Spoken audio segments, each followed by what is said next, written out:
আসসালামু আলাইকুম রহমতুল্লাহ। সম্মানিত কোয়েল পাখি খামারি ভাই বোন, অনেকে ফোন দিয়ে বলেন যে আমার কোয়েল পাখির ঘরটা কোন সাইডে ফাঁকা রাখবো, কোন সাইডে খোলা রাখবো, কোন সাইডে মেরে দিব, অনেকে জানতে চান। আসলে বিষয়টা হচ্ছে এমনভাবে বলাটা কেমন হয়, আপনারা একটা ঘর নতুনভাবে দিচ্ছেন, সেইটা পরিকল্পনা এক জিনিস, আর ঘরটা দেওয়া আছে এটা ভিন্ন জিনিস। যেমন আমি একটা কথা বলি, আপনার ঘরটা দেওয়া আছে মনে করেন বাড়ির ভিতরে, সেই বাড়িতে আপনার পর্দা করে, এখন চারিদিকে যদি আপনি খোলা রাখেন, যে সিস্টেম যেভাবে রাখার দরকার একটা কোয়েল পাখির ঘর সেভাবে রাখলে তো আপনার বাইরে থেকে ভিতর পর সব দেখা গেল, তাহলে পর্দার কোনো সীমাবদ্ধ থাকলো না। সেক্ষেত্রে যখন আমারটা তেমনই, আমার আমার যে ঘরটা আছে ভিতর পার সব কিন্তু নেট দেওয়া, ভিতর পার দেখেন ভিতর পার নেট দেওয়া আছে, সমস্যা নাই। কিন্তু বাহির পার আমি নিচ দিয়ে টিন দিয়ে দিয়েছি, কিন্তু ওপরে দেখতে পাচ্ছেন ওপরে খোলা দিয়েছি, ওপরে সব সব সাইডটা দেখেন ওপরের দিকে নেট দিয়ে দেবো।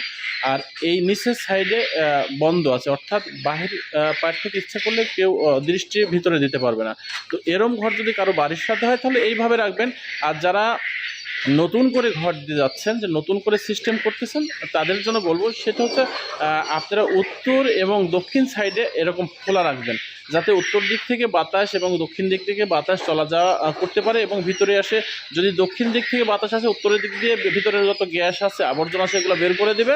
এইভাবে করবেন নতুনরা। আর যাদের দেওয়া আছে তাদের ভিন্ন কথা, ওপরে এরকমভাবে কেটে দিবেন যাতে বাতাস আসতে পারে।